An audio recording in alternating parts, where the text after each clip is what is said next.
Happy Story Time， 開心講故事時間到啦！今日我要講嘅故事係大澳端午龍舟遊涌。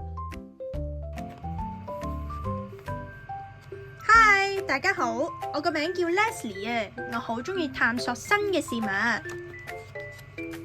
今日係端午節，我同媽咪嚟咗大澳玩。大澳係一個好有趣舊式嘅漁村，喺大嶼山嘅西面，我哋會見到名勝嘅大涌橋。哇，你睇下嗰度有啲好靚嘅棚屋啊，就係起喺水上面噶啦。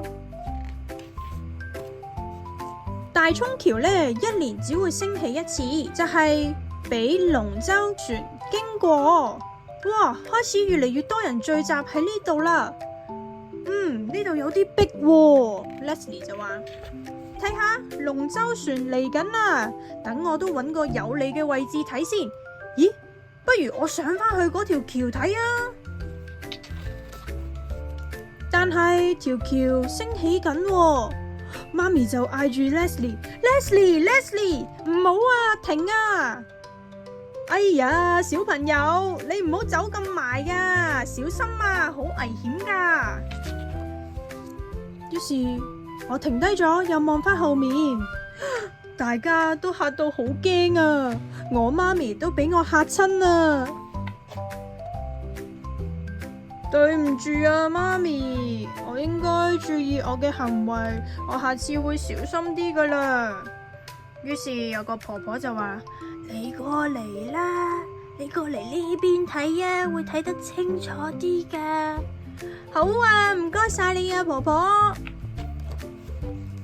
最後田叔叔就提醒我哋，如果睇戶外大型嘅比賽，記住要注意安全，同埋要聽其他人嘅忠告啊。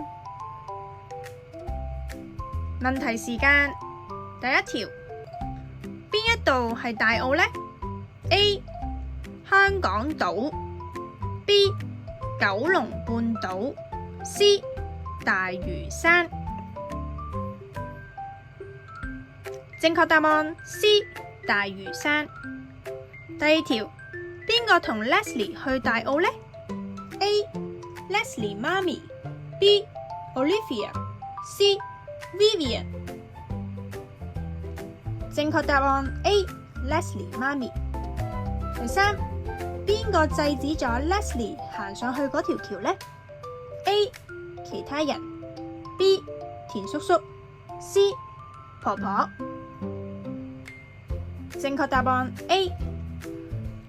故事就嚟到呢度啦，希望大家都過一個愉快嘅端午節假期啦！端午節快樂，拜拜！